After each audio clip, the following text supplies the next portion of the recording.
The mic drop.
I never liked that song, unless you count that time what Whitney did. You see, the third stanza is about killing black folks, so they left it out. Here, a slave owner writing a song about freedom, kind of asinine if you want to admit it.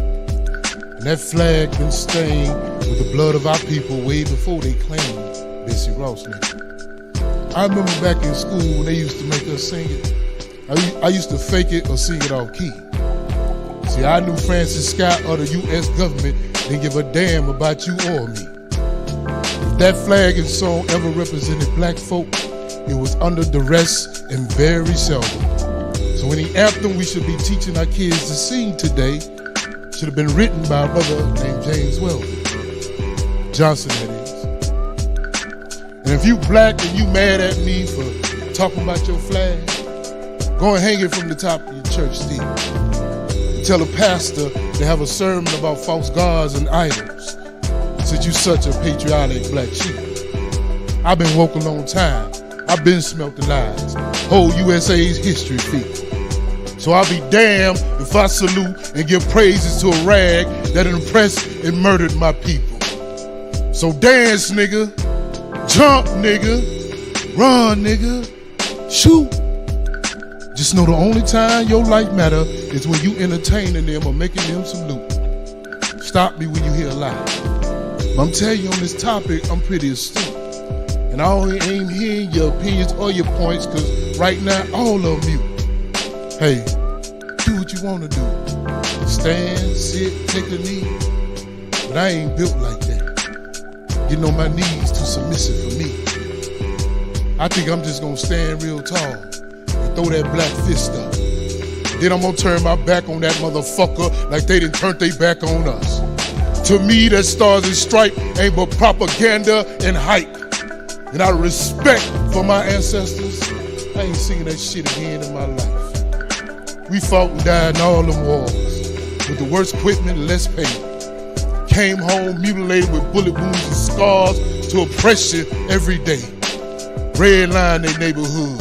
Disenfranchise your vote. Walk in the wrong store business, you gonna get beat up, stomped, or choked. Terrorized by the people who's supposed to protect you, so you feel you ain't got no hope. The KKK and the Nazis tied the nooses, but the police and politicians gave them the rope. And every day since, to this very day, unarmed black folks are being reduced to hashtags. They even murdering our women and children and don't even got the decency to say my bad. Land of the free, home of the brave. Nigga, please, don't make me laugh with that brag. Respect a two-way street, so fuck your anthem and your flag.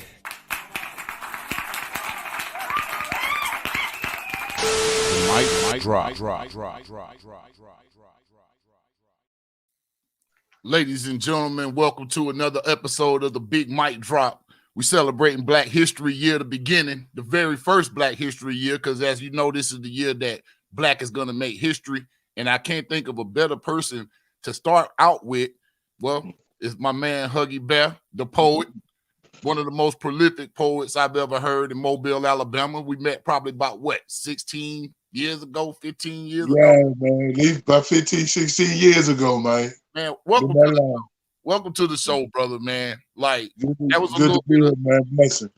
man, that was a little bit of a taste of that was your anthem, your flag, man. That was powerful words, brother, man. What I feel you like that one. I do. yeah, I love it. I Yeah, love yeah, it. And it makes perfect sense, man. And that's kind of like the very first poem I heard you do, which I quoted the other week, was the Ode to the Open Mic. I remember the title. You remember that? Yeah, but now you quoted another one, but the Ode to the Open Mic, yeah, that was Okay. that was my ode to black people. Okay. Man, I think that line came out. That line you quoted came out of my last poem. Oh wow. And you know, I could do that tonight. Well, I might get that ready. I ain't think about that. I might let you hear that again. Man, I want to hear that again, man. I definitely think the crowd should hear it again, man. And like I said, it's a blessing to see you, man, in the midst of everything that's going on. I hope everybody in your family's been safe and healthy. You know, blessing. Yeah, everybody, you know, fair to middling, as my grandmama used to say. Yeah. Fair to middling. Yeah. But everybody's doing good, man. We blessed, man. And we good. Blessed, man. Good, and, man. Well, shoot, we already got people in the comments tonight, man. Don't y'all forget to like and share this video, man. Let's promote my man Huggy Bear Da Poet. Like I said, this is one of Mobile's most prolific poets. And I really want to just start out with, for the people's sake, how did you master the control of the English language, man, to make it so powerful, man, to really enact change? Because when you speak, you change the way people think, bro. Oh man, that's powerful, man. I appreciate it. That's the desired effect, man. I had to say it was a gift, man. I really have to say it was a gift because I've been writing my whole life. Okay. And I tell people, I was always a ham. You know what I'm saying? Yeah. I was always comfortable getting in front of people, performing, and I tell people I be getting standing ovation as my Easter speeches. You feel me? So it was, so it was like it was always a natural thing for me, Before my writing progressed, I was basically, writing a bunch of love poems for a whole bunch of very unappreciative women. I was gonna actually get to that, man. So what age would you say you really started writing and performing your poetry, reciting it? Well, I tell you what, man. I started writing very, very young. Right. But like I think my writing really got substance. You gotta go through certain things in life to have something to write about. Right. Because I'm a storyteller. You know what I'm saying? And it was like, it wasn't until man, I think I wrote all the way up until I used to write poems all the way up until my ex-wife. Okay. And then I did, like, after I got after a few years of marriage, I stopped writing. And then it was probably like a 6-7 year gap, you know what I'm saying, where I didn't write. And then like post the relationship to kind of deal with certain things I was going through, transitioning in life. But the thing was, a friend of mine took me to a poetry spot. It was in 1999. Okay. And I was just blown away. It was Jacksonville, Florida, and spot called I don't know a lot of people familiar with Jim's Place in Jacksonville. Nah, I'm not. And then it was the Q's used to do a spot called the Positive Third, and I was just blown away with the poets there, man. I felt the chill run up my spine, and my hair stood up, and then I started remembering, look, man, I got this gift too, and I went home and started writing that night, and just things I was going through in life and how I perceived life, and man, some of the dopest stuff started coming out, man. And then I didn't really get up to perform until probably 6-7 months after that, man. And the very first spot I went to, I actually performed my poetry. Like, I wrote this shit and I'm finna go rock this at this open mic. Was probably at toward the end of '99, and I went to a spot called what was that? Underground Coffee in Greenville, South Carolina. I was on the travel side. I used to, at the time I worked as a CAT scan technologist. I was an X-ray technician. Yeah, you were in the medical field. I was a Navy corpsman at first, and then I went to X-ray school while I was in the Navy, and then I worked as an X-ray tech, and that's how I really got my name out there as a poet. Out in the realm, so to speak, the poetry realm. Right. I would just travel all around the country. I was like a travel nerd, so I was on travel cascade technologies. Right. So I go to Atlanta, New York, California, Florida, and I do my thing in the day, and at night I'm hitting all the poetry spots. Right. So I put my name up on the company's dime, so to speak. Right. Before now you're not married now, are you? And then that's when I met you guys. Like we met like in 05 when I had stopped traveling. Right. I moved back to Mobile. You know what I'm saying? Yeah, coming back in town. Yeah. Yeah, I came back to town. Like people, I was known all over the country as a poet, except in my own hometown. Nobody knew me as a poet. They knew me as a poet in all these other cities. Right. Where when I was supposed to country, but at my hometown because it wasn't really here to speak of. They was doing it every Monday at Thomasville Library. You know what I'm saying? Right. Monday once a month, every third Monday. So that was the old poetry to speak of really on the Gulf Coast at the time. Yeah, man. That's probably older poets, man, like Mingo, Mr. Mingo, and His son man. Yeah, I ain't seen Mingo in a minute, but they still doing the third Mondays at Thomasville Library. Yeah. Now it's been kind of down because of COVID thing. I don't think we had much this last year. But yeah, it's still going, man. It's still going. Right. But that whole thing, to be honest, two things, and this kind of how we met. Because like I had stopped traveling and I was home, and the thing was Katrina had happened. And like, but prior to that, if I wanted to do some sports, I just New Orleans was like an hour and a half, 2 hours away. Boom, I'm gone. Right. That's why I knew all the big poets in New Orleans, Right. But after Katrina, I didn't have that outlet. So hence, Q, our mutual friend. Yes. Only black man to have a club at the time downtown. Mobile, they like that shit. Yeah. What's up, Q? Yeah. And a beautiful spot, man. And that was really the first space where, poetry was kind of born in Mobile. You know what I'm saying? Hey. Me and two was doing the open mic there, and eventually I started doing just, the poetry show there, He gonna kill me for saying this, but the open mic was actually my idea. Oh, for real? Yeah. I know y'all, you cool tight. Yeah, I know, me and Cuban. Y'all know y'all Big Mike got some balls now. You used to got that. Hey, it's been a long time. Balls now. I'm gonna put you out there now. I'm just saying, you got there. Do your thing, come out there and do your thing time to time now. Oh yeah, man. I used to, man, back in the day, man. Now I'm just I'm on a different ministry now, but I got some stuff, man. I got some stuff back in the crates, man. Yeah, but it's all about the content, man. You know what I'm saying? As long as you come with that real, man, you know what I'm saying? Yeah, hey,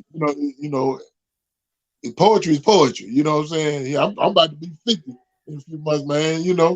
I was gonna say, ain't gonna say I can be a poet till I'm 100. Long as I got these air my lungs, my mind sound, my voice strong, I'm gonna be out here, Mike, putting this gospel out here, man, spreading the word. You feel me? Absolutely. So I got I guess a pretty practical question, man. It might be real simple. Who's your favorite poet? Wow, man, it'd be hard to name my favorite.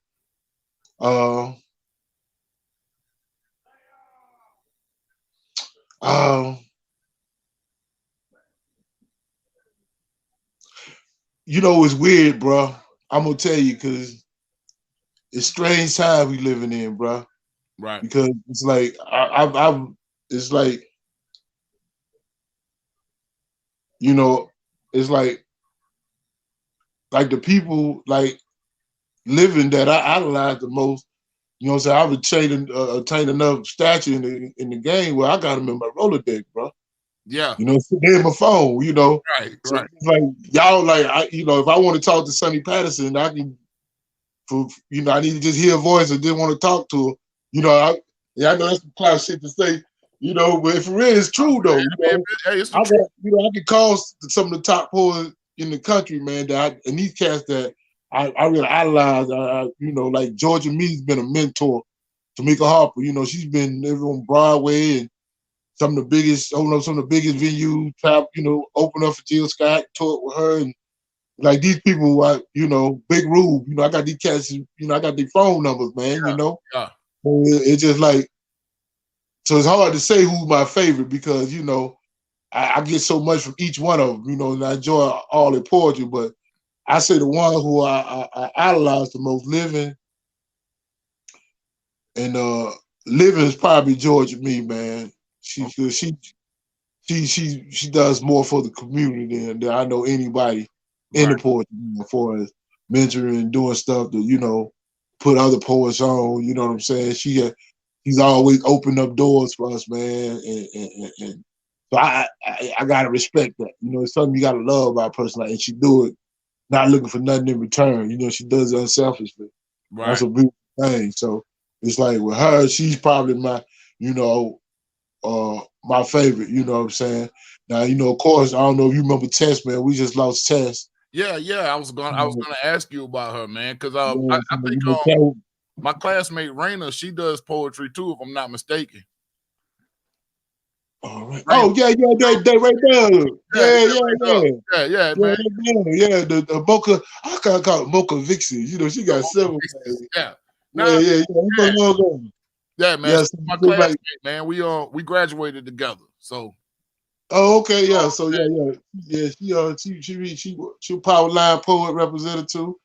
But yeah, like Tess, you know, Tess was always one of my favorites because she was just so honest and raw, and then she was always so loving and giving to the people around her within the community, and you know, so them two, man, was probably like the first that jump out of my head.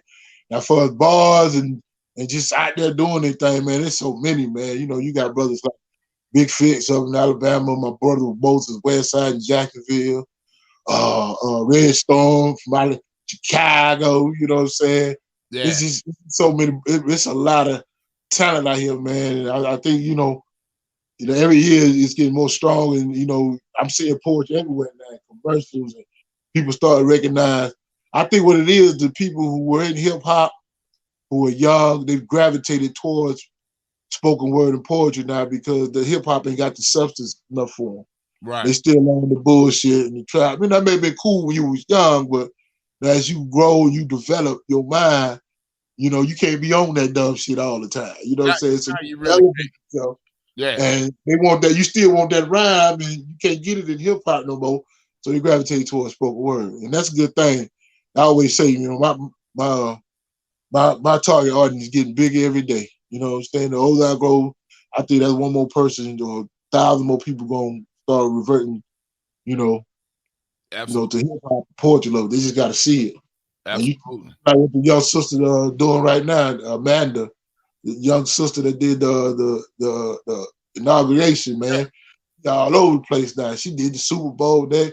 So people like, okay, you know, this is, you know, it's a talent. You know, people start recognizing what it is because, you know, a lot of people, you know, historically, you know, poets got disrespected. We was either rappers who couldn't rap, you know what I'm saying? Yeah. Or singers who couldn't sing, you know what I'm saying? Right. But not more, we the basis and the substance of both art forms, you know what I'm saying?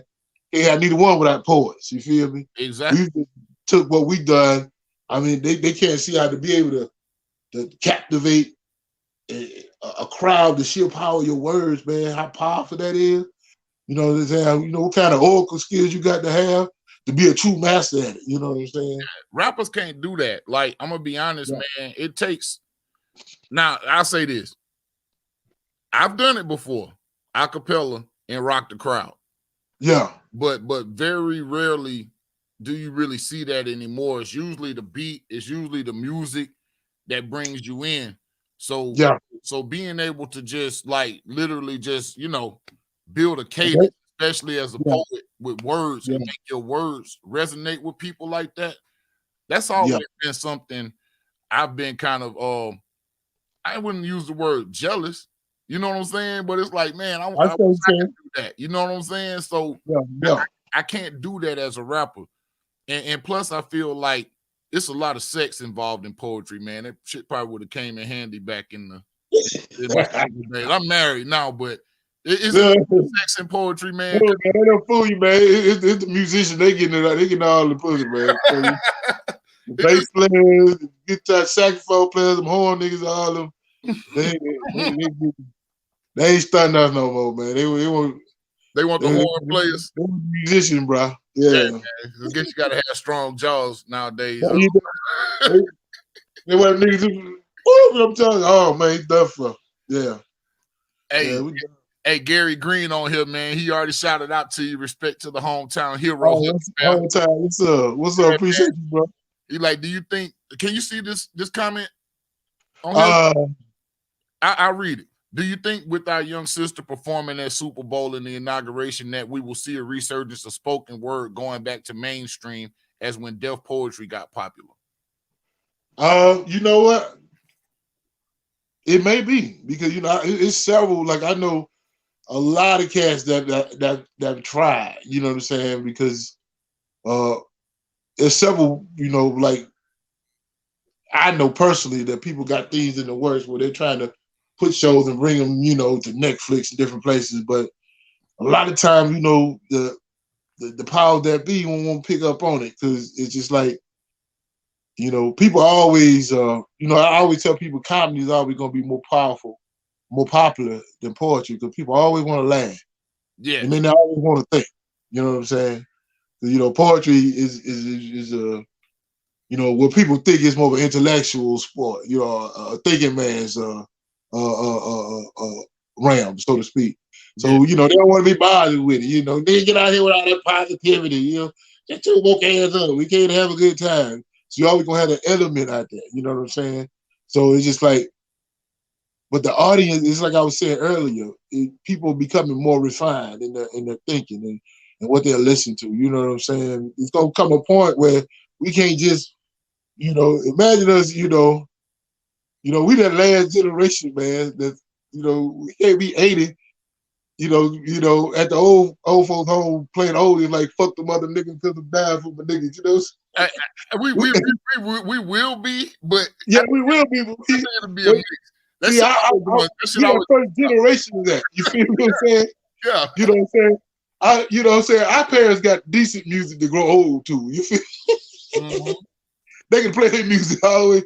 The worst they gonna get probably a little Boosie. You know what I'm saying? Break you down. Probably fucking Billy got a little Risque. You know what I'm saying? A little Billy Jackson. Other than that, they can roll with everything on back. But us, boy, they get crystal with us. You feel me? So we're gonna have to let some of that fall to the wayside. You feel me? I've argued with people about that, man. I think we the most well-rounded generation. Yeah, we got a little bit of both. You know what I'm saying? We came up on the Commodores and the Isley Brothers, but we launched the hip hop and the gangster rap, and you know what I'm saying? That's us, man. We did that. You know what I'm saying? We got to own that shit. We started this bullshit. Hey, we the reason for Ratchet. We just didn't know where it was gonna go. We the reason for Ratchet. Yeah. Yeah. We like Chicken Little with Ratchet. We baked the bread. We got the wheat. Oh yeah, we did that. So, but on the same token, we the same ones that's bringing in the poetry and the spoken word. And like it goes to my brother saying, I believe yes, when the audience is like, it's gonna grow. You know what I'm saying? Because it's like people are always gonna look for truth. Absolutely. Especially, people becoming, as you say, more woke as we speak. You know what I'm saying? With the information age, people. They just, a lot of people's, beliefs when it comes to spirituality, religion, all things are changing because people are researching more. They got all kinds of stuff at their fingertips, whether it's good information or bad, and it's having an effect on people's lifestyle. And so people looking for more, man. They want answers, They, looking for sustenance, man. Substance. They get it in hip hop. Hey, we got to eat out here. We got to eat out here. And honestly, a lot of the shit that they put out here for us to ingest is trash. So you really do have to go to the grassroots movements. You know what I'm saying? Exactly. You got to. You know what? And what's so crazy? But we got to outgrow it. We got to be able to do like white folk do. Because white folk buy all this hip hop. Used to buy it. Nobody buy it now. Right. You know what I'm saying? So it's just like But when people were buying music, you know what I'm saying, 9% of them CD sales came from white folk, all that gangster rap. You know what I'm saying? We was burning that shit. You know what I'm saying? They was buying it. Right. So it's like, but them same white folk, we listened to all that gangster rap. After they got out of college, they put that shit, they packed it in a little bag. You know what I'm saying? They went on to become doctors and lawyers and you know what I'm saying? And all these different professions and CEOs. And you know, every now and then they'll hear something might get them shaking. They'll think about their backsliding days. But for the most part, it's just something they did. You know, us as black folk, we lived and internalized that shit. You know what I'm saying? So you got 40-something-year-old niggas out here living, you know, thug life, got thug dreams and bad bitch, having bad bitch dreams and shit, you know? Right. And we got to get past that, you know what I'm saying? Absolutely. We got to put something else in our mental where we ain't, you know, soaking up all this bullshit as people, as supposed to be leaders of the youth, you know? That reminds me of a question. So, what do you think about older women who follow these younger women on social media, like the whole Lori Harvey thing? You know what I'm saying? Like everybody, like, you know, women in their 30s and 40s are like literally following Lori Harvey, and she's like a 24-year-old chick that they should really be trying to corral and be like, look, girl, you don't have to do this. You don't have to go through this. But it's almost like people want to go back and embrace, you know, that time frame when she really obviously doesn't know her worth at this point in time. You see what I'm saying? Like, what do you think about that, man? Like, as opposed to leading her, they're actually going back trying to, you know what I'm saying, be her or live vicariously through her. That's Steve Harvey. Oh, I see. Yeah, well, you know. Yeah, but you know, I think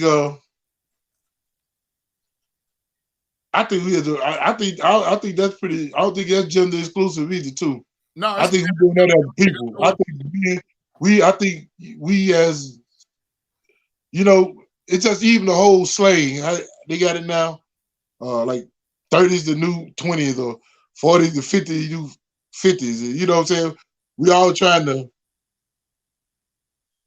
dial it back. You know what I'm saying? As a people, you know. And I'm like, man, you had your day. We had our day. Let that shit go. Oh yeah. You know, that's our whole mentality. You know what I'm saying? Right. But I think as a culture, that's where we're headed. You know what I'm saying? Everything is younger. You know what I'm saying? It's a young man's world. You know what I'm saying? People feel like, or to be alive or to be relevant, they have to be doing the young hip shit. You know what I'm saying? That's why I cringe when I see these, you know, niggas that went to school with me in skinny jeans, nigga. You know what I'm saying? What the fuck, man? Yeah. They bad, bro. Dude, man, let it go, bro. Yeah, let it go. Man, let it go. Like, you know, you gotta say it comes a certain point in your life, you gotta decide, okay, this is where I'm gonna hold it down. You know, like we got uncles right now. They still got them Braxtons and them quarter length boots. You know what I'm saying? It comes to the creases because that's their swag. You know what I'm saying? They've been working since '73. Goddamn it! You know what I'm saying? They gonna keep on working. You know what I'm saying? They ain't out here wearing skinny jeans either. You know what I'm saying? They found their zone, so to speak. Right. I don't think they find that zone. Some of them they just can't find it. They're just like me. You know what I'm saying? I think I'm kind of weird because I never really I haven't followed the trending coaches in a minute. You know what I'm saying? I started growing more consciousness. I started feeling more comfortable wearing different, more Afrocentric shit anyway. Right. So I've been rocking the bees and dashiki since late 90s. You know what I'm saying? Niggas gangster. You feel me? Right. So I just started rocking dashiki like a few years ago. Black Panther came out, everybody started rocking dashiki. Yeah. Nigga, I was dashiki, you know, back when I met you, nigga. You feel me? So, absolutely. So I never followed it.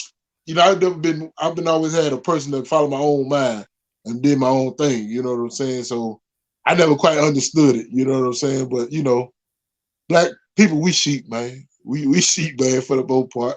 Well, like a lot of people won't know that you were in the military. You were a veteran, and you mentioned it, made mention of it before was Yeah. that you were a member of the Navy, and I was a member of the Air Force. You know what I'm saying? So when people hear stuff like your anthem, your flag, you know the people that didn't serve want to be the first ones to get upset. Oh yeah, I tell her quick, bro. Hey, I did 9 years. I did 3 tours of engagement in combat theaters. You know what I'm saying? Yeah, I got combat action ribbon with a star on it. You feel me? So right. I can't tell you about the third one because if I tell you, I had to kill you. You feel me? It's D13 classified type shit. So it's just like I feel like anybody got the right to discuss those topics. Got to be me. You know what I'm saying? They done kicked me off my own podcast, man. I got kicked off for a minute, bumped off for a minute. Hold on. Oh man, it happened, bro. I'm telling you, I shut a lot of shows down with the shit I talk. Hey, man. I'm sorry, man. Nah, bro. Look, bro. Hey, look. We ain't even got started yet, brother. We ain't even got into politics. We just still into the niceties of the shit. Yeah. I already know what lies behind that smile in the words, man. I already know the thought in the intellectual space that lies behind that, brother. So we getting ready to get back into it. To give me a synopsis of what you think going on right now, bro. Let's just hear your worldview right now. Oh man, what's going on? Man, it's so many different fronts, man. You know what I'm saying?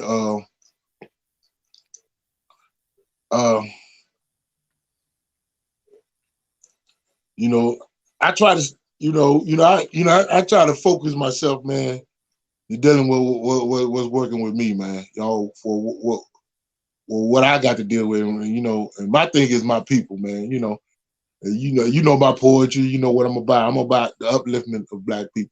Absolutely. And anything that's an obstacle that I'm against, and anything that's about uplift my people, I'm all for.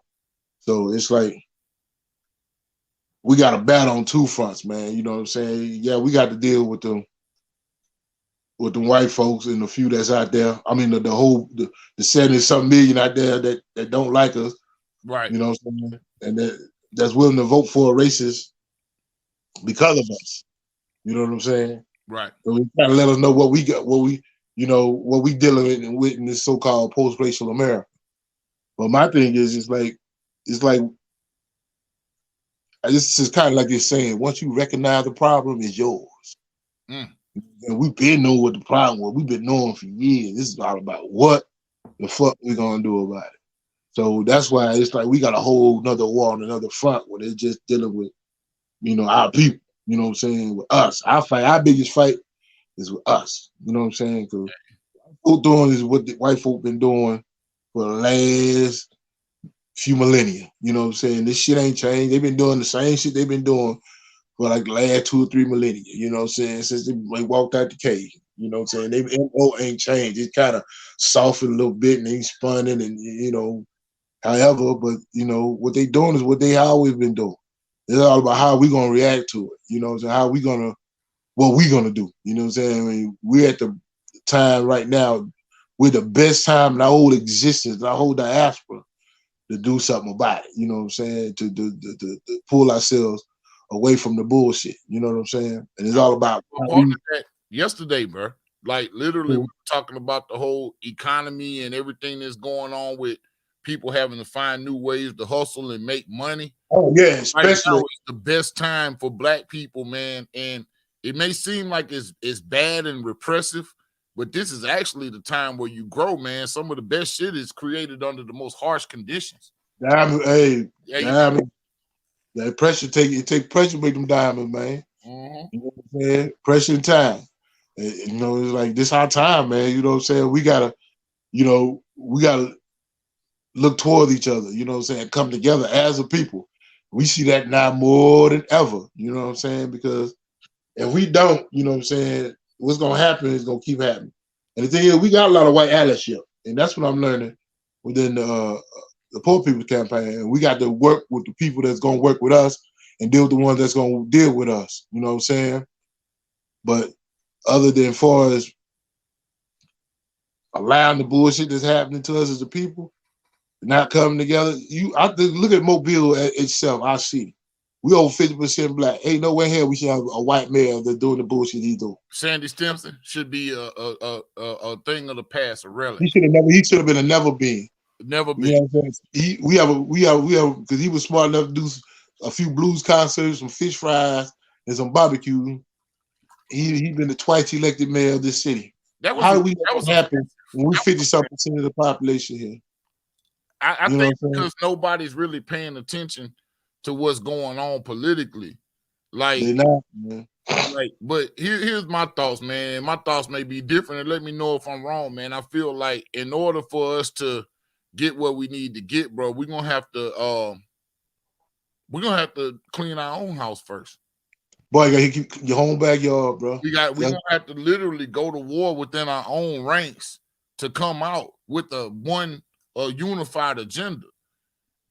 And I've been talking about it since the summer, man, because I've been peeping it. The class war, the rhetoric is turning up in the black community. It's a class war within a underclass of people. Yeah. We're having a class war between second-class citizens. And you know what I'm saying, in this country.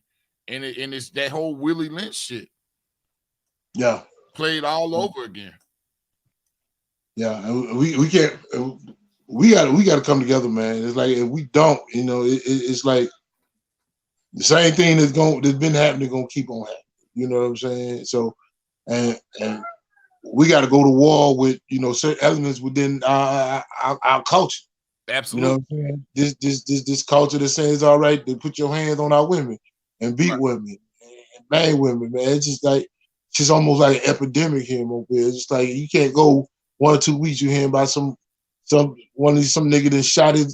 And like these niggas ain't just putting their hands, they killing these women, man. I heard about that. Nigga, it's just like I was like, who raised you niggas, man? You know what I'm saying? I'm sorry, excuse me, bro. No, bro, you good, man. We say nigga on here. I say whatever. Hey, look, ain't nothing off limits on here, bro. Oh, okay. I just wanted we ain't stepsis, you know what I'm saying? I ain't know if we have 7 podcast. That type of time, man. Look, I fucking lose it right here, man, when I think about some of this bullshit, man. And man, it's like, I'm gonna tell you, these dudes being raised by their mamas, man, who teaching them emotions over logic.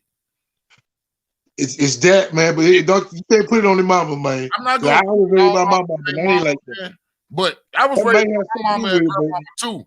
But at the end of the day, it's a different type of mama and grandmama out here, brother. And we got to recognize that. Yeah. It's a different type of mama and grandma. It goes back to what the music I'm saying about, Yeah. What we gonna be playing the old folk home versus what our mama gonna be playing the old folks home. Yeah. You know what I'm saying? But it's I don't know. It's something. I don't know if it's spiritual. I don't know. It's something we not getting. We not instilling in these folk. Well, they feel like. I mean, it used to be a line in cross. You know what I'm saying? Culturally, a lot of things. I don't give a fuck how rich or poor you was in our community. You know what I'm saying? It's certain things, certain taboos, certain. It's certain things. Like I grew up around in the hood. You know what I'm saying? It's certain things you just didn't do in the hood. You can blow weed all day, but you ain't gonna toot no pot in front of your kids out here. Right. You know what I'm saying? It's just lines you didn't cross. You feel me? Right. You're not gonna be shooting up no shit in front of these kids out here. You know what I'm saying? Right. It was certain norms, so to speak, that you didn't violate. Right. You know what I'm saying? And now it's just them norms ain't there no more. The lines have been crossed. So it's just even in the hood, people don't really, you know what I'm saying? They're not taught these norms and these codes, you know what I'm saying, like it was. So it's just like certain, you don't give a fuck how poor you was, it's certain shit that just didn't happen. You know what I'm saying? Certain shit that did happen, you know what I'm saying? I think it's like knives ain't there no more. I don't, it's like that's why these niggas think it's okay to put their hands on a woman like that, you know what I'm saying? Same niggas scared that we even talk to her, they won't even confront a man, you know what I'm saying? Like my old little boy here put a little post he said these niggas go hide from their op just go home to beat up their woman. Oh yeah. You know what I'm saying? Nigga out here gunning for you. You hide from this nigga who wanna whoop your ass, but you go home beat your woman. Then you all that fighting, you go take it to this nigga in these streets. Right. You know what I'm saying? You think you that bad? Right. You want to bust your gun, nigga? Hey, better yet, take it to your real enemy. Take it to Take the your real enemy, already that's already said that you were his open enemy throughout history. If you want to take it to somebody, that's a whole nother story, man. Hey. These opposing enemies we got. Most time they shooting at a nigga going through the same shit he going through. You know what I'm saying? I'll be the nigga that help to, you know, to do something on another level where when you have to do the shit they doing, but they too busy shooting at each other. You know what I'm saying? Y'all need probably made enough money in the game, whatever y'all can start a business. You know what I'm saying? Well, ain't neither one of y'all have to sell no goddamn dope. You know what I'm saying? Or do the shit you doing. But y'all too busy jealous of each other, the money y'all got. Y'all wanna, well, he fucked my bitch and this. So I'm finna go shoot at this nigga over some dumb shit. Why? Hey, look, I say this. White folks have dope, twin folks have, they don't shoot and kill each other. White folks have way more dope than we do. They don't be out here shooting and killing at each other. But it's an unintended consequence of integration. It's an unintended consequence of embracing the dominant society in this country's value system over ours. You know what I'm saying? I ain't gonna go. Can you go to my page? I want you to go to my Facebook page, look at and read my last post. What I just put out. Let me pull it up, brother. Pull up my last Facebook post. That man funny on my brain.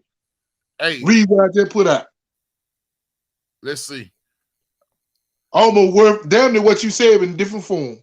Bro, it's true, man. Like, honestly, brother, look, why would a nigga value money when white folks and Europeans value money and shit like that, right? They value money so much that they enslaved and did all types of heinous shit to us for money. And now we're in here and we about money. You know, so money ain't shit, bro. Get some cryptocurrency. Remember that song? It's actually on the Goody Mob album, but Andre 3000 on there, 3 Stacks on there. He got that line say, some people trapped in Atlanta snow, touch what I never touched before. Sky high. Yeah, sky high. Yeah, black eye. He got a line. We say snow people trapped in Atlanta. Some people trapped in Atlanta snow. Yeah. You know what you mean by that, right? Absolutely. You know what I'm saying? So, you know, we some people. You know what I'm saying? Like we some people, bro. You know what I'm saying? We African. We you know, by nature, we grew up in places on this earth where the environment was our friend. You know what I'm saying? And you still there, bro? I'm here. You hear me? Okay. Yeah. And it's like nature was our friend. Anything we want, you know, we want it at our fingertip. You know what I'm saying? Nobody in the village starved. You know what I'm saying? Nigga, go pick that banana. You nigga see, you can go pick this melon or these. It's an abundance all around us. You feel what I'm saying? Right. So we had a whole different mentality. You know what I'm saying? We had, you know, we feed the village mentality. That's what some people do. Right. You know what I'm saying? But the Caucasians, you know, some white people, they have snow people mentality.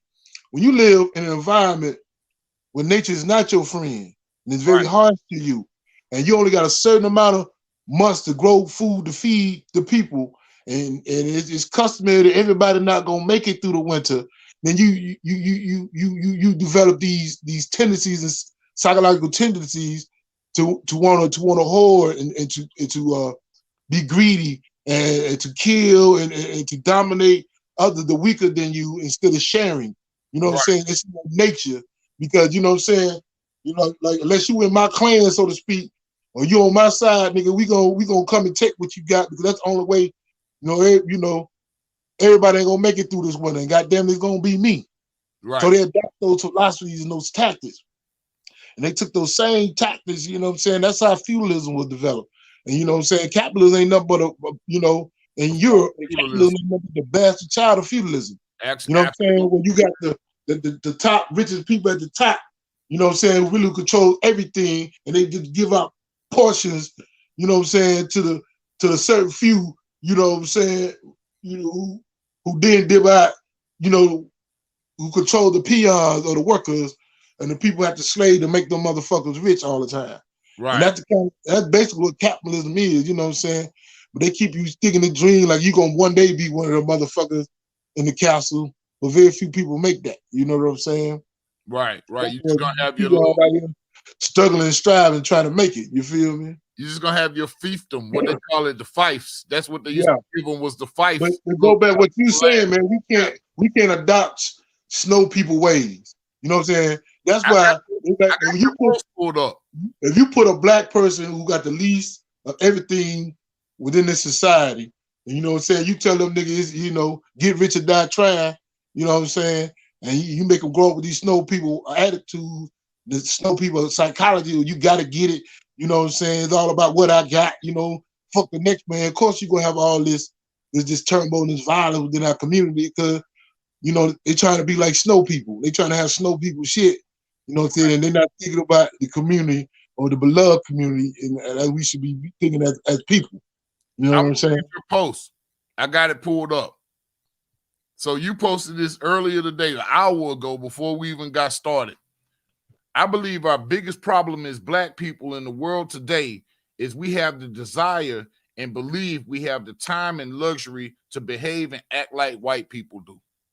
Yeah. We ain't got that time, man. We got work to do, man. We they got 400 years start this motherfucker, man. We playing this shit. You ever read the Meta Nuda? Who that? The Meta Nuda. It's the Egyptian book of knowledge. No, you put me on. Hey, check it out. It's METANEUTER. The meta netta is what they call it. But that sounds like something old and ancient. But yes, ancient, man. But check it out, bro, and tell me if you don't feel me. I believe, and I've been of the philosophy that we suffer from individualism and materialism, and that's really not the natural space that a black person is supposed to be in. Like snow people shit. That's snow people shit. I like that term. And thing about it is, you know, we believe in Eastern religions as a whole believe that they're part of the cosmos. Yeah. But in the Western religion, they believe that they're individuals and somehow operate outside of the cosmos as an individual in their own little bubble. And I think that's the real. And that's why they feel, well, you know, even tell them they feel like they have dominion. You know what I'm saying? Even though in reality they have dominion over everything around them. You know what I'm saying? Right. White folks have that, you know. Everything about them is what they have the right to it's all about white supremacy, manifest destiny. You know what I'm saying? You know, they have the right to take over and the control to civilize you and to make you think how they think and live how they live. You know, their way is a civilized way. You know what I'm saying? And it's all steeped in some white supremacy. That's why I don't strive for equality. And the thing is, as black people, you know what I'm saying? It's like we you know, we've been indoctrinated to believe that these white is right. You know what I'm saying? We should be trying to be more like them, and we should not be. They ain't. Look how fucked up they got the world. Why should we be trying to be like them? Right. Time to go a new way. It's time for a whole new way of thinking. It's actually time to go back to the old way of thinking. Old way of thinking. You know what I'm saying? It ain't even new. We ain't even got to think it up. We don't even have to reinvent the wheel. We had to go back the way it was. We were supposed to think before we got re-indoctrinated and colonized and put into slavery and for hundreds of years and institutionalized in these penitentiaries and just all the fuck shit they didn't put us through as a people, man. We got to unfuck all this some kind of way and you know, find a way back home, man. It's never gonna be unfucked, brother. It's never gonna be unfucked. It's like a virgin. It's like a virgin. Once she fuck, she ain't never gonna be unfucked. Just know that. So you can't reattach that hymen, huh? Hey, but she can start fucking with other shit. Does that make sense? Yeah. Okay. She can start fucking another way. Yeah. You know what I'm saying? But like, we're never gonna be unfucked. We're never gonna undo this. But I'm gonna tell you, Killer Mike said this on the Karen Hunter show, man, and it stuck with me. is, a lot of people are stuck and caught on equality. We want equality. We want to be equal with these people. Look, it's not about equality, bro. It's about equity. Because honestly, I would have to lower my values to a certain extent to gain equality. Yeah. Because to be an oppressed person in this country, you have to operate and vibrate on a higher level to even make it to be 43, much less 50 years old, my brother. Am I wrong or right? Wow. You said it there. You know what I'm saying? I knew so many didn't make it. Yeah, you have to be vibrating on a way higher level to even get up into your middle age. Yeah. Hey, I'm gonna be honest, man. And make it past too far back. Cause you think about how many of us died in our 50s and 60s, you know what I'm saying? Work their whole life, you know what I'm saying? Don't even make it to the way to spend a Social Security check. You know what I'm saying? I thought I was gonna die violently before I was in my 20s. So right now I'm actually starting to face things like, oh, I actually have to take care of my body and shit like that because I might actually be here for a while. What plan don't be here, bro? Hey, I might be here for a while, man. They told me I wasn't gonna make it. So yeah. Yeah, but it's just like I remember back in like I'm proud of all these days though, man. Like like I said, people want to be younger and go back to young. It's like no, like people scared to tell you their age. I'm like I say mine with pride, I remember back when I turned 30, I was complaining. And my mom told me something that resonated with me. She said, "You know what, son? It beats the alternative." Absolutely. And I started thinking about all my homies that didn't even make it to C20. You know what I'm saying? So it's just like, and then I think about all my homies that didn't make 30, and the one that didn't make 40. You know what I'm saying? So it's like this is a blessing. Old age is a privilege denied to many. Absolutely. You know what I'm saying? So I take my age with pride. You know what I'm saying? I'm 49, hopefully see 50. 49 years old, man. That in itself is amazing. I know you have a daughter, man. You say your daughter, you told me today, man. I'm like thinking, okay, she about 18, 19. Yeah. Like, man, 30 years old. That's something I used to bring to town, but she about 14 years old then. Yeah. 13, 14, yeah. But my daughter, she'll be 30 in April. And you're about to have a grandchild.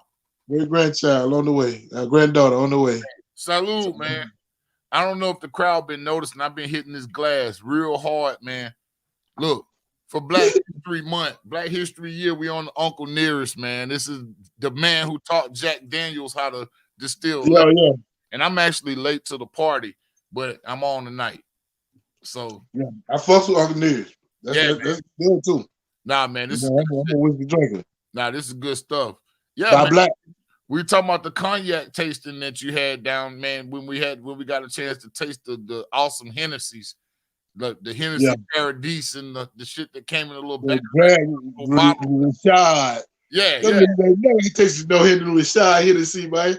Yeah, I ain't never tasted no Rashad Hennessy. Yeah, I used to see the shit in the rap, but that's about it. But yeah, that was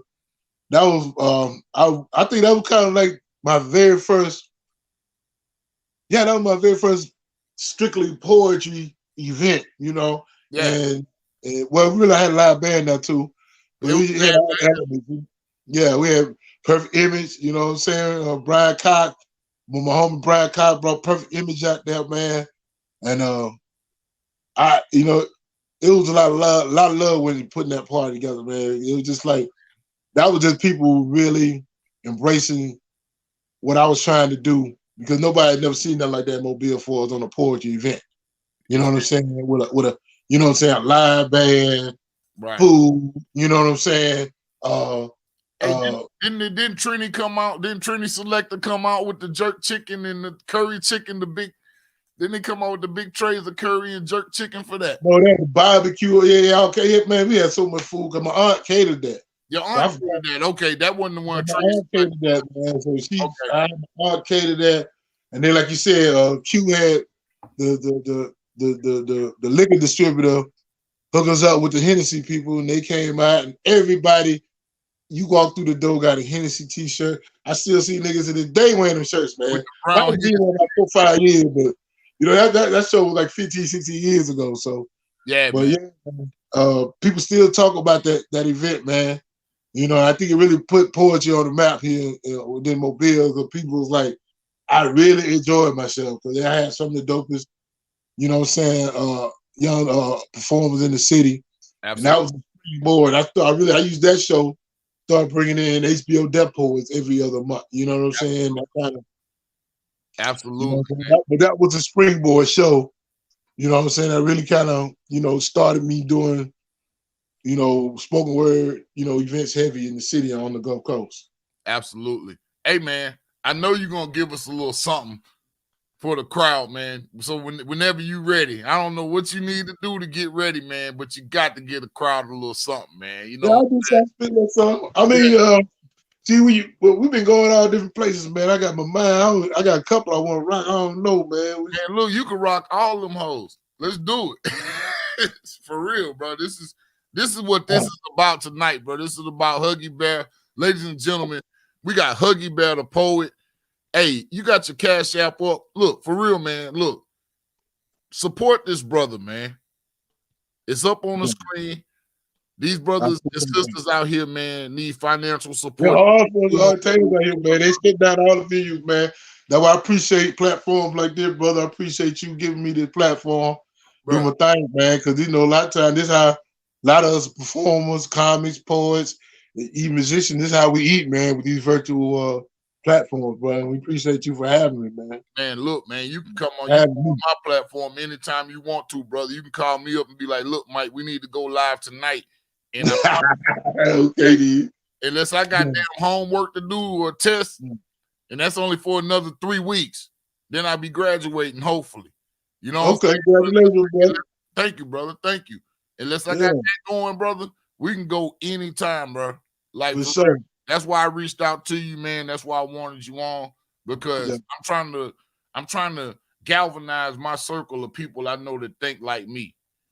You know, even if we don't agree with every single bullet point, we still are in the we're on that level. We're in the same ballpark. I got the first poem I'm gonna do this the poem. You had quoted me on that live back on Facebook a few days last week. Oh, aren't you glad we didn't do the poker in the waltz? Aren't you glad poker in the waltz to this day? Yeah. This is the poem that line came from. Hey, look, I'm gonna put myself on mute. And I'm gonna let you spit. I'm gonna take myself off so I'll be muted, and I'm gonna let you spit. How about that? All right, I got a couple. I'm gonna rock a couple for y'all. Yeah, go on, rock a couple for. I'm gonna keep rocking till I hear some chick. Hear my phone go ching with a cash app here. Let me see. Man, come on, man. Let's go and get the cash app chinging, man. Yeah. Just drop $1, a few dollars, man. You like what you hear. You know what I'm saying? Absolutely. This poem is entitled "My Last Poem," and the premise behind the piece is I said, if I only had one poem to say to my people, what would be? They didn't remember, but one poem, and this is what I want you to remember out of all my poems, and this is my last poem. I wrote the poem probably over 20 years ago, but it's still just as relevant today.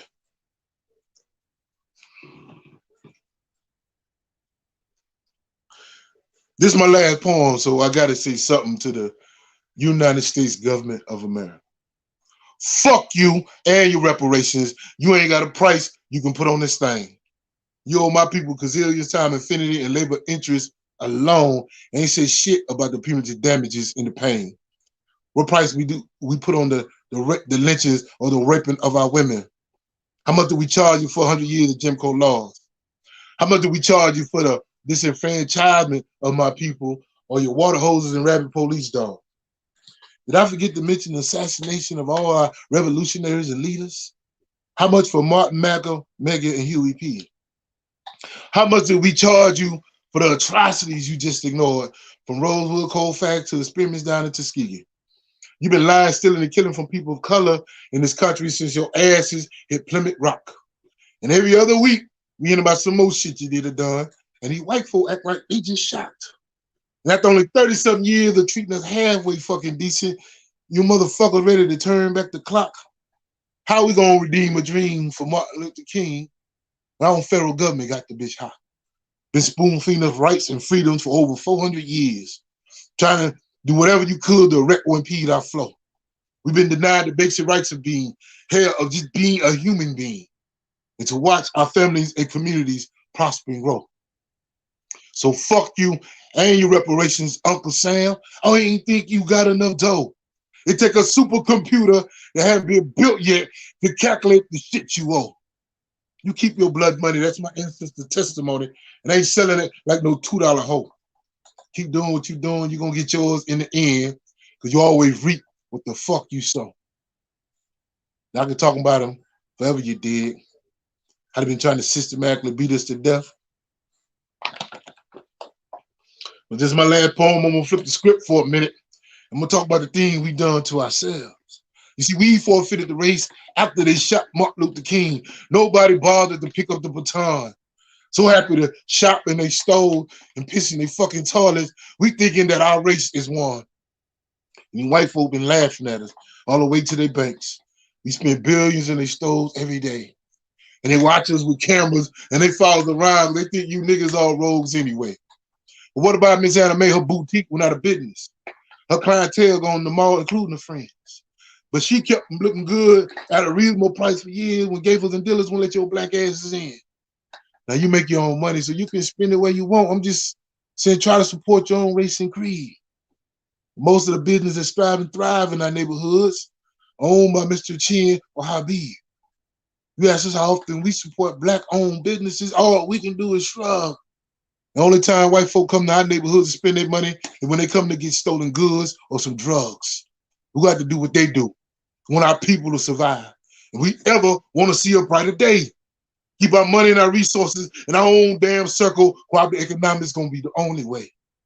That's my last poem. So I got to say something to you house niggas in the world today. Y'all been a thorn in our side since way, way back.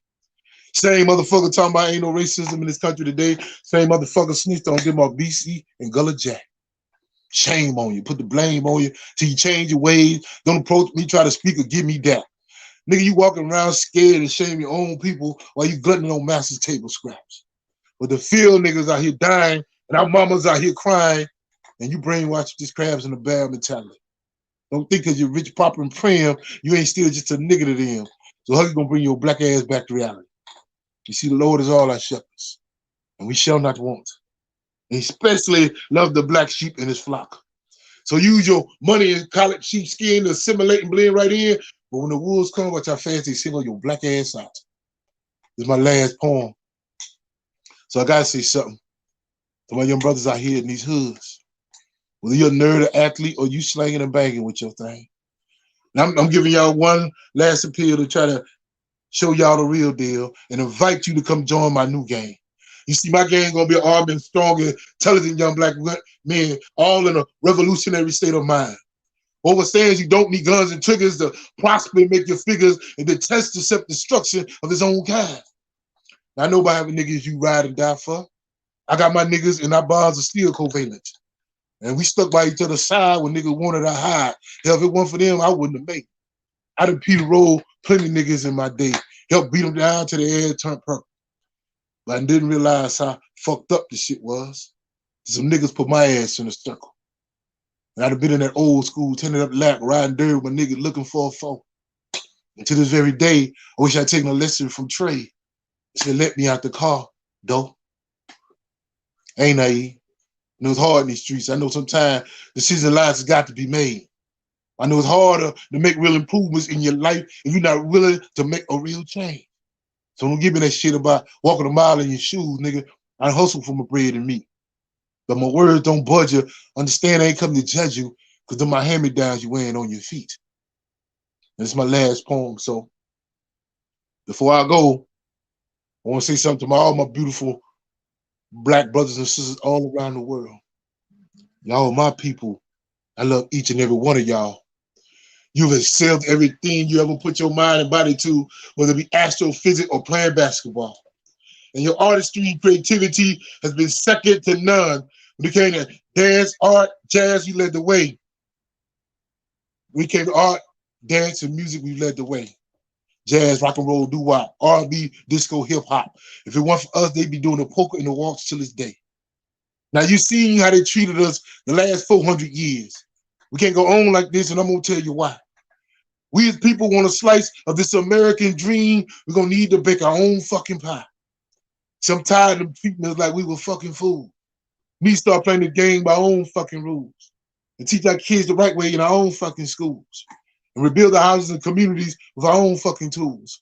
And we can relax and recreate besides our own fucking pools. Make them white folks so mad they lose their fucking cool. Spend more time in the churches, less in the fucking clubs. Teach our children to be doctors and lawyers instead of gangsters and fucking thugs. All they need is a little bit more attention and a whole lot of love. Pretty soon they be going to white neighborhoods to buy fucking drugs.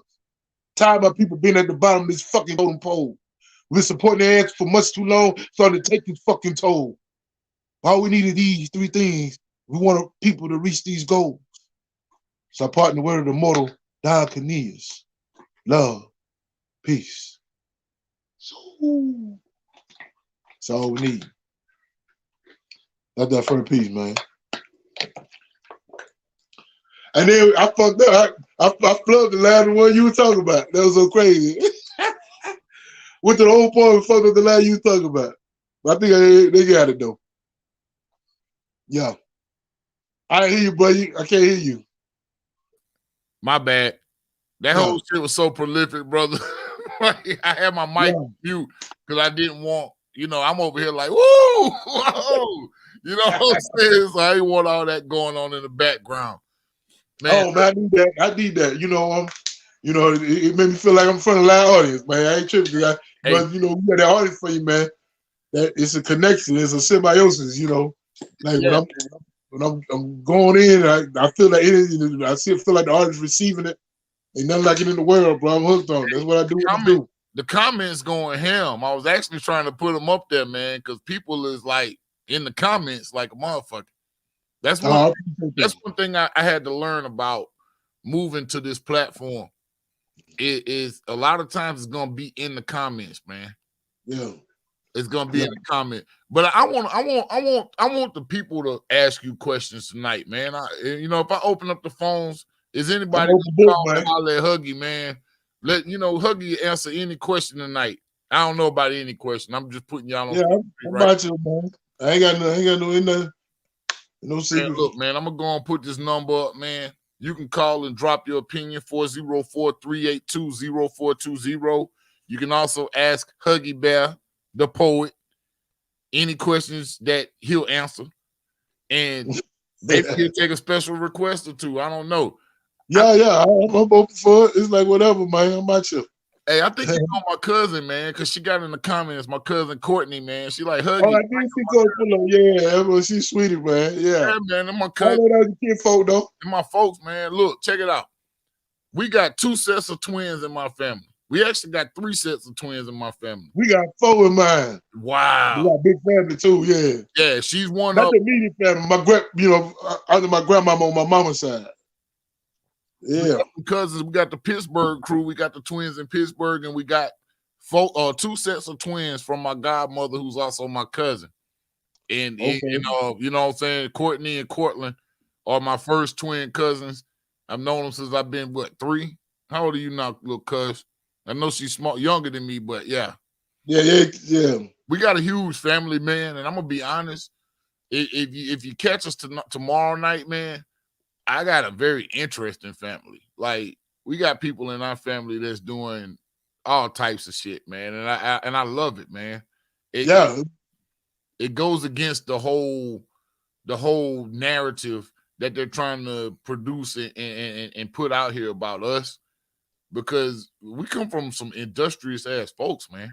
Oh yeah. You know what I'm saying? The word nigga really didn't just come by itself. You know what I'm saying? They gave that to it for a reason. That was a badge of honor, nigga, for me. Because when you had to make do with the less you made do, you know what I'm saying? Then you ain't just make do, you overcame. You feel what I'm saying? So it's just like the ingenuity of black folks, man. It's a beautiful thing to me, man. I got a homeboy called Polar Rum. He got a poem called That Nigga in You. And it's one of the dopest poems ever, man. You get a chance to look it up, man. My other cousin know you too. You know Vance Lane. He said he spit with you a couple of times, so he on here Oh too. yeah, what's up, brother? Yeah, Yeah. he up there balling up New York doing big things, man. Man, that's my cousin Man, too. you kidding everybody, ain't you? Huh? I ain't know we. Everybody, but look, I know all literally, your bro. people, man. Literally, bro. When I tell you, we deep, bro. We like the fucking Wu-Tang Clan of black families in Mobile. Yeah. Hey, Wu-Tang forever. Yeah, man. I appreciate brother Lane, man. You know, he been, I think what that brother, man, is like, he lived all over from Charlotte to New York. But whenever he's Mobile, man, he supported the movement, man, and what I was doing spoke word. So I appreciate that, brother, man. Appreciate you. Yeah, man. Hey, I can feel like that Courtney Land Lane too. They out. I see it now. Bro, look. I'm a McDonald man, but we all come from Allens. So I'm an Allen too. Wait a minute now. Are your folks from Mount Vernon? No, but you know what? I got my grandmama side from Citronelle now. Oh, I went to Rose Lot, nigga. I went to Citronelle for a semester. Hey, look, bro. If your folks Allen's from Citronelle, we probably relate. You probably one of our cousins, bro. I'm gonna be honest. Bro, talking about Red Allen folk like Josh Allen, Bishop. Man, we from Bishop Street. No, I'm talking about the Allen. I'm talking about like that road between Mount Vernon and Citronelle. That little highway. I think it's 69, right? 96. 96. Yeah, the one that ended with Mercy Hospital at the end, right there. Folks, man. All right, halfway in between there, AME Mount Zion Church here. Mount Zion? Yeah. Down on the lake? Nah, down the lake, down way Mount Vernon. You on that road in between. You know Robert Fraser Cemetery Road used to be?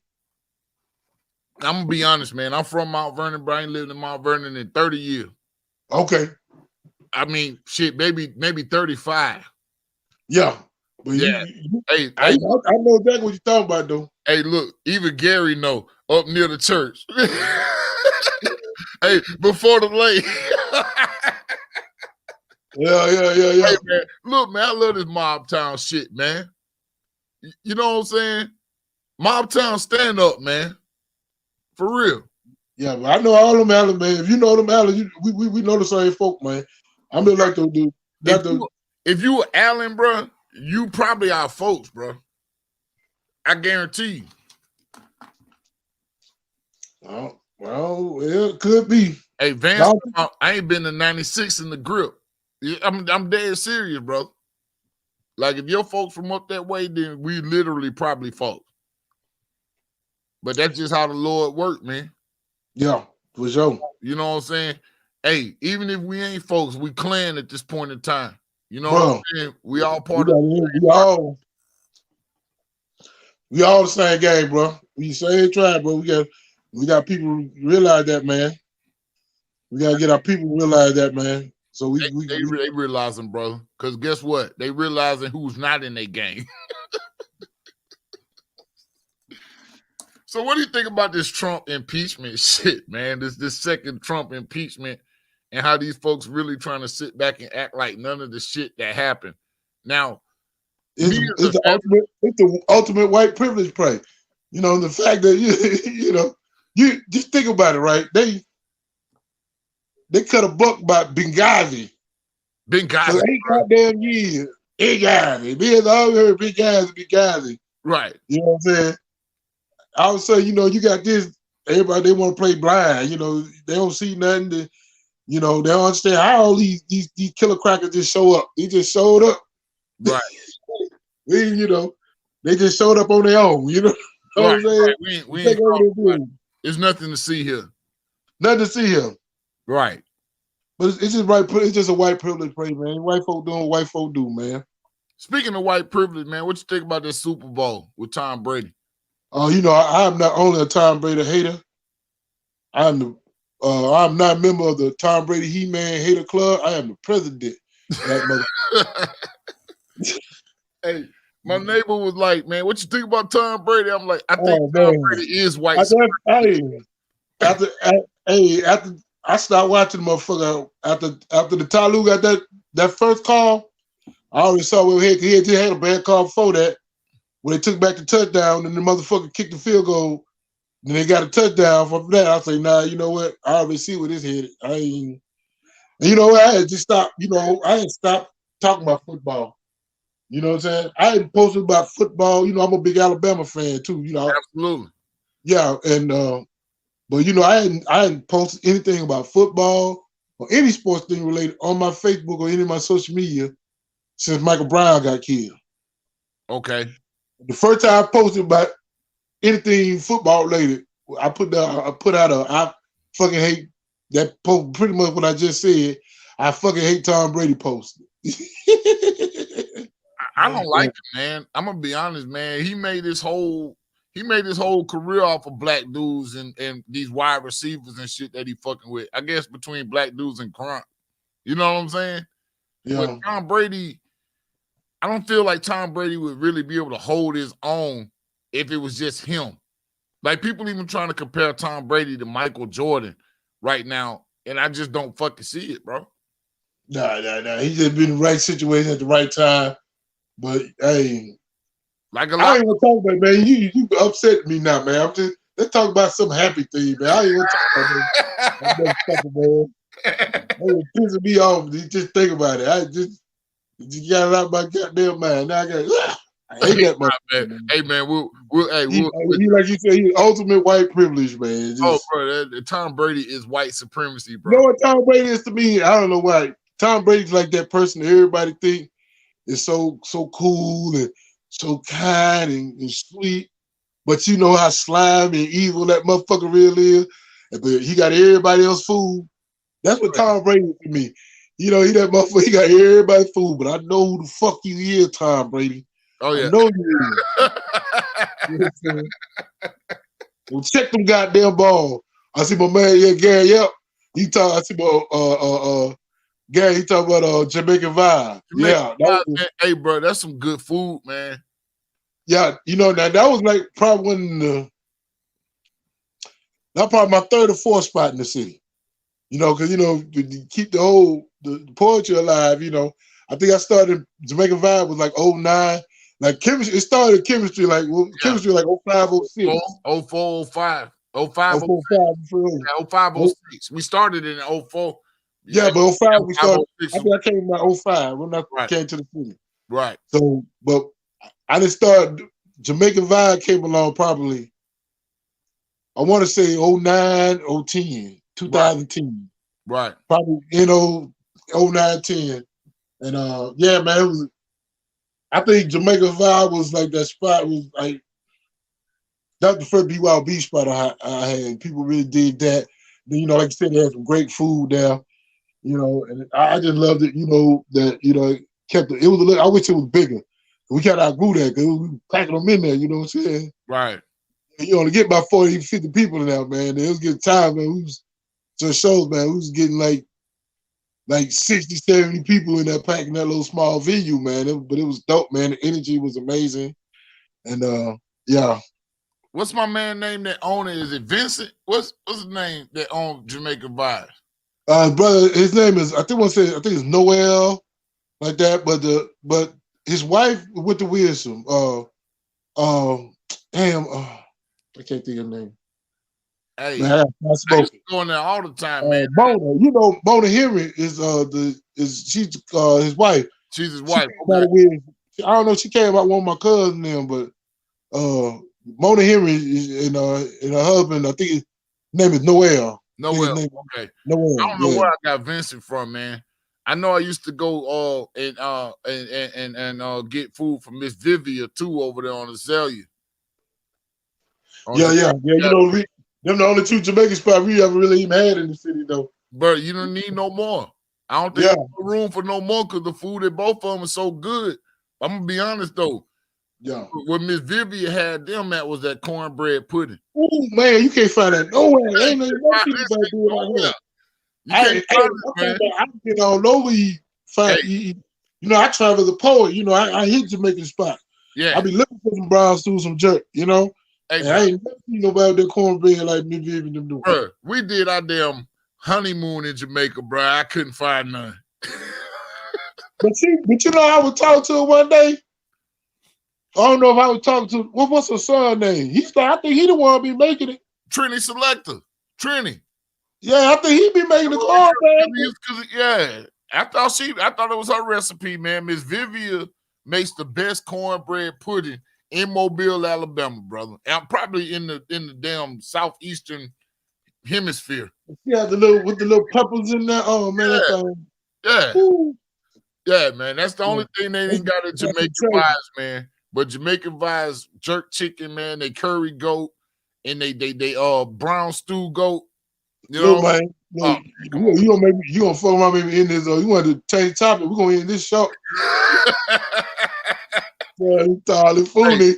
I'll be over here smacking on y'all head. Look, man, I'm having fun on here with you, brother. I'm glad you're on here. The Uncle Nearest is like totally taking over. You know what I'm saying?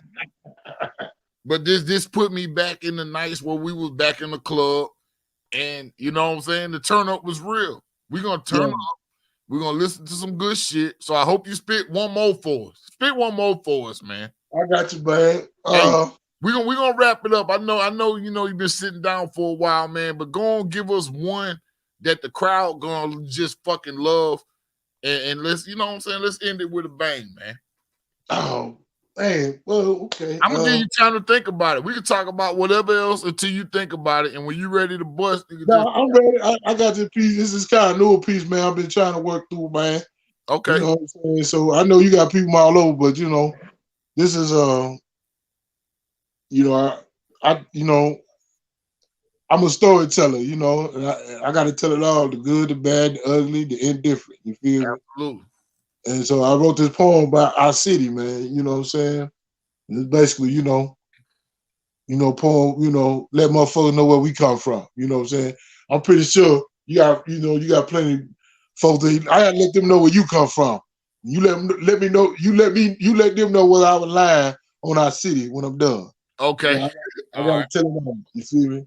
All right. This is my city.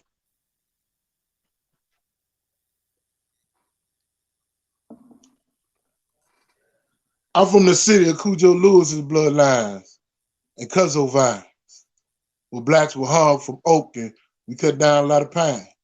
We still drink moonshine and we eat too much swine. We put our children on them buses and they still got left behind. Post City about deep in the south that one could ever possibly want to go. Surrounded by a swamp full of gators in the Gulf of Mexico. A few bridges and a couple tunnels, pretty much the only ways in and out. They pay you slave wages and they keep the money, land, and the clout. But they say it's one more bill now, it's supposed to be one for all. Well, unless you black and you trying to attend one of their Mardi Gras ball. And of course, with them roadblocks, see, they ain't got no time for that. So they make sure they keep that bullshit on the black side of the track. Some mornings in my hood, there's this foul sulfuric smell. And on some hot summer nights, you might think you living in hell. Paper mill blowing white smoke out of long gray stacks while they make their long stacks off our environmental backs. See, when they say they going green, they talking about getting that green. As long as their hood don't smell like that, well, hell, the means justify the means. Now, I ain't got nothing against nobody making a living, trying to get paid. I'm just tired of waking up and smelling the millions my man and his homeboys made. Got a whole bunch of liquor stores. No, excuse me. Go ahead. We got a whole bunch of convenience stores owned by people from Asia and the Middle East. And they got it filled with a bunch of licking garbage that they don't take home to their family to eat or drink. Whole bunch of churches where you go pray and where you go get the chicken. And a whole bunch of hit houses where the chickens be waiting for the cats that be tricking. Whole bunch of dope boys and a whole bunch of cops. And they drive the same kind of fucking cars, so you always feel like you're being stopped. My mama was from Pritchard, and my daddy was from my mama was from Pritchard, and my daddy was from the bottom. So when they come to these ghetto stores, bless me, believe a nigga, I got them. I seen some of the most ignorant shit you have to see for yourself to believe. I seen a man shot over a dice game, and they was gambling with league.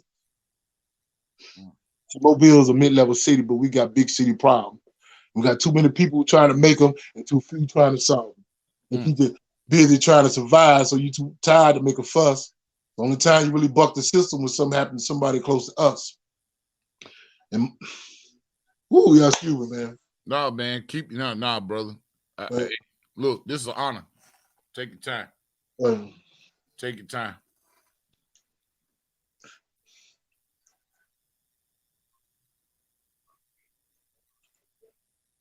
So only time you buck the system or something happens to come somebody close to us, we got okay. This is new shit. So Yeah, okay. This is And they exclusive. claim to curtail the Keep it so going. they claim to curtail all this violence. Is the reason why they shut all the projects down. By moving the same folk they kicked out of the neighborhood to their rival side of town.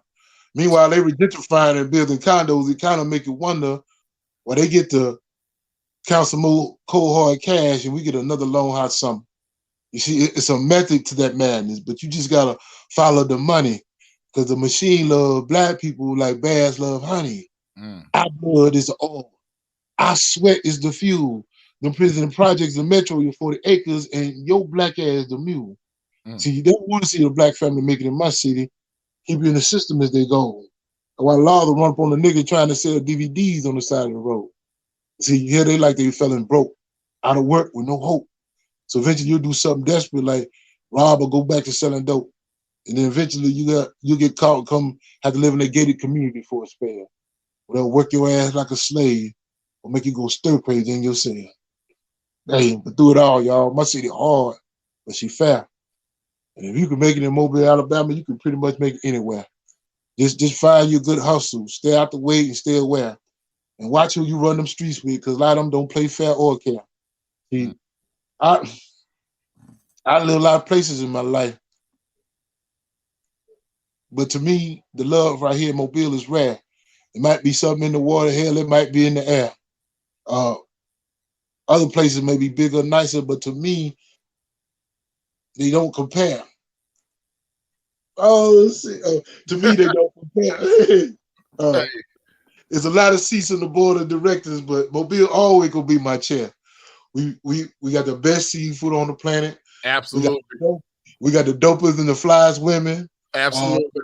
The beach is not too far away in case you want to recharge your melanin or go swimming. 45 minutes. Hey, we love live music, poetry, hip hop, blues. We got our own little movements and sound. We love the dance party and swing out. We throw barbecue all year round. We believe in Southern hospitality and being gentlemen. We work as hard as we play. BYOB cabarets at night after block parties are working all day. And I done brought a lot of people to visit my city. Every last one I wanted to stay. We're at the bottom of the map where 65 meets I-10. I'll let your boy if you ever down this way. I'm sorry I fucked that up, man. Man. Hey. Yeah, that's my city though, man. Hey, bro. That's our city, brother. I'm gonna get it right. I'm gonna get it right though. Hey, look, man. Mobile stand up, man. Like, I'm in Atlanta, but my wife will tell you my heart stay in Mobile. Okay, dude. You see what I'm saying? My heart is always in Mobile, man. I'm always looking for the best seafood that tastes like Mobile up here. I'm always to bring a little bit of the Mobtown to the A-Town. We are the cultural center of the Gulf Coast. That's so. And original home, all that. You know what I'm saying? Right. And we got cats like Huggy Bear out here, man. That's prolific poets, man. Prolific artists. We got some of the best of everything the world has to offer, bro. You know, I tell people quick. It's like, man, we got the. I tell people quick. Mobile's the home of the dopest of the two dopest men in baseball. You know what I'm saying? The biggest hitter and the biggest pitcher. The dopest pitcher, the best pitcher, and the best hitter came out of one city. Satchel Paige and Hank Aaron. You know what I'm saying? Hey, I'm gonna don't get no better than neither one of them, and they came out of our city. Another fun fact. Mobile actually has more MLB, Major League Baseball players and Negro League players from Mobile than New York and Los Angeles. We're number 3 behind New York and Los Angeles. Have you heard? I know you heard about they finna pull a park downtown. You heard about that? Nah. Oh yeah, see that's the thing now. Mobile, they kill me. They don't really give a fuck about black athletes till they can make money off of them or anything black till they make money off of them. That's why they in the whole Africatown craze is what they killing me now. You know what I'm saying? But you know, they've been pouring Africatown with their factory for the last 100 years, but now all of a sudden they care about Africatown. You know what I'm saying? Trying to change the narrative. Don't fall for it. Yeah, but see, they saw the money Montgomery made with the Lynching Museum. Now they're trying to make money off the black culture here in Mobile. But they're doing the same thing with the Negro, with the baseball legacy. You know what I'm saying? They finna build a brand new park downtown. We'll have statues of all the NFL, the baseball greats from Ozzie Smith, Satchel Paige. I forget the whole list of them. And basically, it's a big park. We're gonna have statues of each one of them in front of them. Look it up, man. I'm gonna look it up, man. I'm gonna look it up. And I asked that question back on Facebook a while ago, and we're gonna delve into that because I feel like the MLB basically incorporating Negro League stats and actually counting Negro League stats. Who needs to come the fuck out of the Hall of Fame and who needs to go in? Yeah, for real. You say those numbers will be stealing. Yeah, like you said, them numbers, because and that's the thing is they add in Hank Aaron's Negro League numbers. He's like 800. He's like some absurd number that nobody could ever catch. That nobody can ever catch. Correct. Yeah, I mean, he's already, to me, unless you want to call Bond, you know what I'm saying, in the Juice era. But if they count his Negro League numbers, it would be like even Bond can play another 10 years until he catch it. You know what I'm saying? Absolutely. Man, my brother, I appreciate you for coming on the show, man.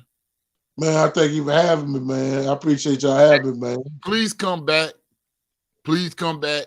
Anytime, bro. You got me locked, bro. Anytime, I got you locked. I'm probably going to call you after we get off. I always do that, man. Anybody I'm on the show with, I usually call them after we get off and see if you had any issues, questions, or whatnot, man. Well, yeah, do that. Give me back. I'm going to have to charge up now. Give me about 30 minutes. I'm going to give you about 30 minutes or so, man. I got to pee and all that shit.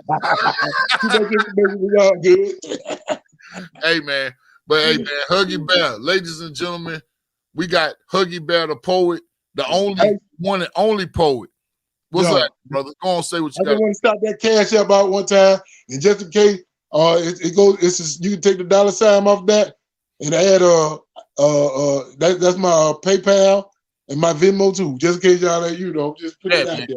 Look, man, we getting ready to get this support train going up, man. We know y'all niggas got money out there, man. Look, check it out. We need to support our black arts. We need to support our poets, man. We need to make sure Huggy Bear keeps traveling with this message because this man has a command of the English language like none other. Also, can I shout out a couple spots I'm gonna be coming up? Hey, man, give us your info. Let us know where to find you. Yeah. Just give us the Huggy Bear spiel, man. We want to know. I'll tell you what, man, that Huggy Bear Da Poet, get you out. I'm a real simple. You know what I'm saying? A nigga get one of my passwords, he got the whole goddamn kick caboodle. I'll keep it simple. You know what I'm saying? It's all the same, but it's Huggy Bear Da Poet. That's 2 G's and a Y, but spelled D-A, dog apple. You know what I'm saying? Huggy Bear, D-A Poet. And that'll get you on all my social media from Facebook, IG, Twitter. It gets you in my Vimo, my Cash App, and my PayPal. Y'all can catch me. I got a Valentine's show. If you're here in Mobile, we're going to be at Lure Valentine night, man. It's going to be a really dope show. All the proceeds is going to be going toward the Penelope House. I don't know if y'all familiar with that. That's the home for domestic violence women. So if you ain't got nothing, you ain't doing nothing Sunday night, man, you want to come out with your boo, you want to come single solo, man, meet somebody, we're going to be at Lure. I think the show starts 8 o'clock. And then also, hey, how you doing, Hazard? Yeah. And then let's see. Also, gonna be doing an online event. Y'all just go on my page, check it out for the Pew family for the annual Joe Kane celebration. So and I'll be doing the Black History program towards the end of the month. That's gonna be online virtual. And then from Mississippi folk, I'll be my monthly show. I'm doing my very first show back, after a while. I haven't been really doing shows. I was at Flavor for a minute, man. By the time shut it down because people weren't really coming out because of the whole COVID thing. But we're gonna try it. We're gonna do a mass friendly show down in Mississippi at the Almanac, and that's gonna be February the 20th. So Nice. that's pretty much what I'm gonna be at, man. I appreciate the love, man. Appreciate y'all giving me the platform to do the thing, man. I appreciate all y'all, man. Nothing but love, man. I wish you could hear everybody, man. But I'm gonna applaud you, brother. Appreciate you, brother. Man, thank you, Huggy. Ladies and gentlemen, don't forget to like and share, and definitely check out more Huggy Bear on YouTube. Peace out, brother. I appreciate y'all for joining us on the Big Mic Drop tonight, man. We had a nice, good, long show, man. And I'm glad my man Huggy Bear was able to join us. Heather, I always appreciate you. Always love seeing y'all. We'll catch y'all later. Peace.